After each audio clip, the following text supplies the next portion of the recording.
আপনি কোনো টেনশন করবেন না, আমি আপনার মেয়ের মতো। আপনার যখন যা প্রয়োজন পড়বে বা কোনো প্রবলেম হলে আপনি আমাকে বলবেন। আর আপনার যখন টয়লেট পাবে তখন এই লাঠিটা আছে, এই লাঠি দিয়ে শুধু আপনি আমাকে একটা আওয়াজ করবেন, আমি তাহলে চলে আসবো, ঠিক আছে? আচ্ছা, তাহলে আমি এখন আসি।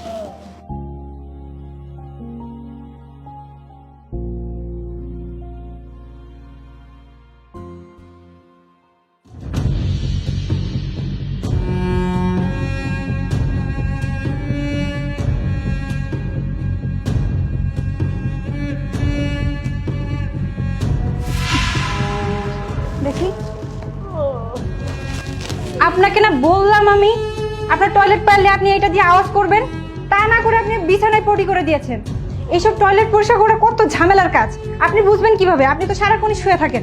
আমি আমার পক্ষে আপনাকে আর সেবা করা কোনোভাবে পসিবল না। আমি আজকে আপনার ছেলেকে ফোন দিচ্ছি।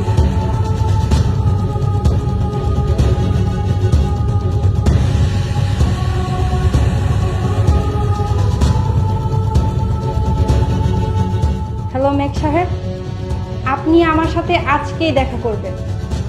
আপনার সাথে আমার কিছু ইম্পর্টেন্ট কথা আছে। আপনি যদি আজকের মধ্যে আমার সাথে দেখা না করেন তাহলে আমি আর আপনার সাথে কখনোই কথা বলবো না। আমি এত কিছু শুনতে চাইছি না।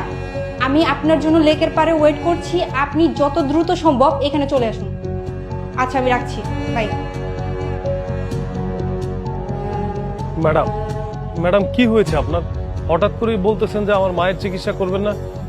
আপনি সাথে না থাকলে তো আমার সমস্যা হয়ে যাবে, আপনি বুঝতে পারছেন না? শুনুন, আপনার মা অনেক বিরক্তিকর। মানে আমি আপনার মাকে এতবার বলি যে আপনার টয়লেট করতে হলে আপনি আমাকে বলবেন, আপনার মা আমাকে না বলে বারবার বিছানাতে টয়লেট করছে। তো এটা বারবার পরিষ্কার করতে আমার কষ্ট হয় না?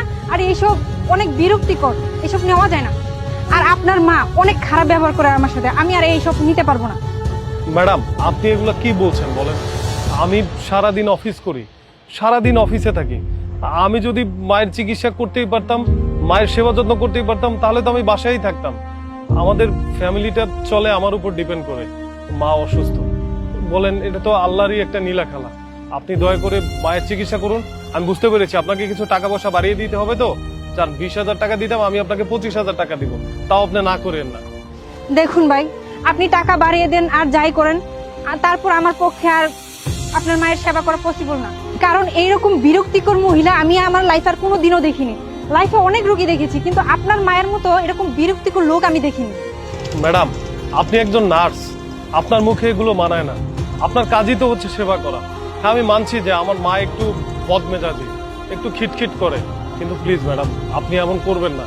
তাহলে আমার মাকে নিয়ে আমি বিপদে পড়ে যাবো। আমি যদি চাকরিটা ছেড়ে দিয়ে মায়ের সেবা করি তাহলে আমরা না খেয়ে মরবো। প্লিজ আপনি দয়া করে আপনি আমার মায়ের সেবাটা করেন। আমি আচ্ছা যান, আমি 30,000 টাকা আপনাকে দেবো, যান। হলো? দেখেন ভাই, আপনাকে আমি স্পষ্টভাবে বুঝাইতে পারছি না, আপনার মায়ের সেবা আমি করতে পারবো না, মানে করতে পারবো না। ম্যাডাম, আপনি এমন করে বলবেন না। আমার এই দুনিয়াতে বাবা নেই, আমার একটা বোন নেই, আমি নিজে বিয়েও করিনি। আমার মায়ের সেবা করাটা খুবই দরকার। আমি শুনেছি নার্সিং এর মধ্যে আপনি সবচেয়ে ভালো সেবা যত্ন করেন, তাই তো আপনাকে বেছে নিয়েছি। প্লিজ ম্যাডাম, আমার মায়ের দায়িত্বটা আপনি নিন। আমি কথা দিচ্ছি আপনাকে, জান আমি 40,000 টাকা দেবো, তাও আপনি আমার মায়ের দেখাশোনা করুন প্লিজ। আর আমি মাকে বুঝিয়ে বলবো যাতে আপনার সাথে খারাপ ব্যবহার না করে। 40,000 না, 40 লক্ষ টাকা দিলেও আমি আপনার মায়ের আর কোনো সেবা করতে পারবো না। আপনি দরকার পড়লে বিয়ে করে আপনার বউকে দিয়ে আপনার মায়ের সেবা করেন। আমি চললাম ভাই। ম্যাডাম,